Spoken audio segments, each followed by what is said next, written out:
warahmatullahi wabarakatuh. Halo, apa kabar? Ketemu lagi bersama saya tentunya di channel Dokter Inspirasi. Baik, semoga saja yang menyaksikan tayangan video ini selalu dalam keadaan sehat tentunya, terus dalam keadaan bahagia. Nah, mungkin saat ini Anda melihat dan tentu saat ini sedang viral sekali yang namanya permainan lato-lato. Nah, ini satu buah permainan yang tentu membuat anak-anak dimanapun hari ini berada itu menggandrungi yang namanya permainan ini. Tapi tahukah Anda sebenarnya ternyata dalam permainan ini memiliki dampak positif yang tanpa terasa kita miliki tentunya untuk generasi anak-anak kita hari ini. Salah satunya adalah di mana permainan lato-lato ini mampu menggeser yang namanya permainan gadget yang membuat para anak-anak itu menjadi pasif dan tidak aktif untuk berinteraksi. Tentu sama-sama kita ketahui bahwa interaksi dari setiap anak itu saat ini di generasi hari ini itu sangatlah kurang. Di mana interaksi yang dilakukan secara langsung itu yang sangat kurang. Kenapa demikian? Karena generasi tersebut itu berlangsung semuanya melalui medsos atau media sosial. Terlebih-lebih komunikasi yang dibangun itu hanya melalui game yang tentu itu bersifat yang bentuk ini sangat visual teman-teman semua. Nah ini, tapi ternyata permainan lato-lato ini memiliki satu buah inspirasi yang luar biasa, di mana anak-anak itu mampu berkomunikasi, berinteraksi dan menggerakkan tubuhnya secara kinestetik itu mampu bergerak seperti itu. Nah ini yang tentu kita khawatirkan, kemarin kita sempat pesimis, dunia gadget ini tidak mampu membuat anak-anak itu mampu untuk bergerak, berkomunikasi, berinteraksi seperti itu, sehingga permainan-permainan di zaman dulu itu semuanya hampir punah. Sama-sama kita flashback ke belakang, kalau kita ingat di zaman kita dulu seperti itu ada yang namanya permainan itu adalah layang-layang, ya ada gundu atau kelereng seperti itu, di mana anak-anak sangat senang bermain dan berinteraksi bersama.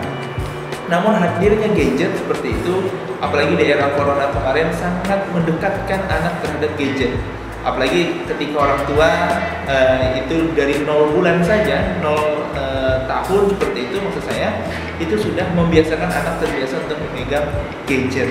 Nah, tidak sedikit pula bahaya gadget ini juga membuat anak-anak itu menjadi speech delay atau lambat dalam berbicara. Nah, tentu dalam permainan lato-lato ini memiliki satu harapan ke depan, di mana semoga ada permainan-permainan yang lain, ya, permainan-permainan yang lain itu bisa membuat anak-anak lebih berinteraksi lagi. Nah, pertanyaannya adalah apakah dengan permainan ini seperti itu bisa membuat generasi kita ke arah yang lebih baik lagi seperti itu, ya, tanpa mengurangi atau mengecilkan manfaat gadget atau kemajuan teknologi seperti itu, di mana keduanya harus berjalan dengan beriringan. Ketika anak juga mampu menggerakkan permainan kinestetiknya seperti itu, mampu mengembangkan psikomotoriknya. Kalau dalam dunia pendidikan itu anak-anak juga mampu melihat dampak afektif atau dampak dari pergerakan atau pengetahuan yang ia dapatkan. Maka di umur anak-anak seperti itu kita butuh sekali permainan yang membuat anak itu bergerak dan berinteraksi, ya, membuat anak itu bertanya, membuat anak itu berkomunikasi, membuat anak itu mengeluarkan nalar pikirannya.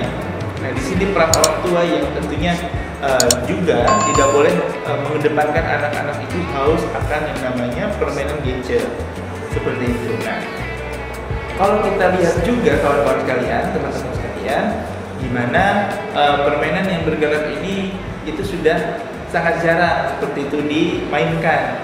Nah, kita berharap, ya, di mana permainan-permainan semacam ini itu mampu mengembangkan kemampuan otak anak, ya, pengembangan kemampuan otak anak seperti itu. Kita sama-sama tahu bahwa otak itu terbagi menjadi beberapa bagian, namun yang kita kenal itu ada yang namanya otak kiri dan juga otak kanan. Nah, ini pengembangan otak ini yang harus kita lakukan pengembangannya ke arah yang lebih baik lagi. Sebagai orang tua, tentu kita harus memotivasi anak kita, jangan sampai hanya mata dan sentuhan tangan saja itu yang bergerak di masa kecilnya. Misal didownloadkan permainan seperti itu, downloadkan permainan melalui handphone, main seperti itu, tanpa dia juga bisa berkomunikasi.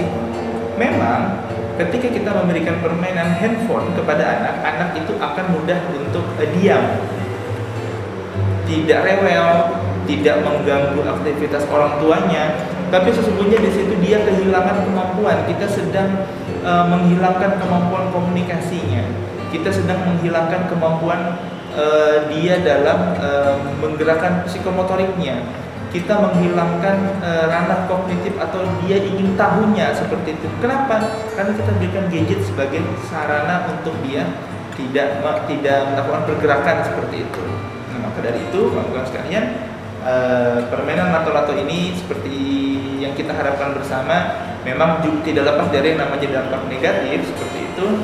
Ya, kita sama-sama mengetahui juga ada yang sampai terkena mata, ada yang terkena kepala dan lain sebagainya. Nah, ini tinggal kontrol dan pengawasan orang tua saja, bagaimana mampu memanage waktu permainan anak. Tapi sesungguhnya jangan kita batasi permainan yang menggerakkan psikomotoriknya dia, jangan kita batasi dan jangan kita putus semangat anak untuk bermain dengan permainan secara langsung. Jangan kita putus keinginan anak-anak kita untuk berimajinasi, ya. Jangan kita putus keinginan anak-anak kita untuk mampu mengembangkan potensi pemikiran dia seperti itu di umurnya. Maksudnya di umurnya adalah di mana dia memang saat dan dunianya itu adalah bermain, dan kita harus mendampingi itu. Dan jangan bangga kita mampu memberikan handphone yang mahal, RAM yang besar, memori yang luas seperti itu agar bisa mendownload permainan yang banyak, tapi sesungguhnya dia sedang kehilangan akses untuk mengembangkan potensi dalam dirinya dia seperti itu. Untuk itu masyarakat Indonesia, anak-anak bukan dimanapun berada saat ini, silakan bermain seperti itu dan kembangkan kemampuan komunikasinya, kembangkan kemampuan psikomotoriknya, kognitifnya dan afektifnya melalui berbagai permainan yang itu juga bisa kita kaitkan di setiap pembelajaran dia seperti itu, sehingga kita tidak kehilangan generasi untuk mampu bergerak, kehilangan anak-anak yang speech kita harus putus generasi yang speech delay seperti itu, yang lambat berbicara. Kita harus putus generasi yang tidak mau berkomunikasi atau tidak open minded, tidak terbuka terhadap orang lain seperti itu. Semoga saja nantinya ke depan makin banyak lagi permainan-permainan yang membangun kerjasama, permainan-permainan yang tentu membuat si anak tadi itu mampu mengembangkan potensinya melalui imajinasi dan pikirannya. Sampai ketemu lagi di video selanjutnya, dan semoga saja Indonesia akan terus melahirkan generasi-generasi yang memiliki kecerdasan intelektual yang dibangun atas dasar dari nilai-nilai kebahagiaan yang dimulai dari dasar tadi. Terima kasih. Assalamualaikum warahmatullahi wabarakatuh.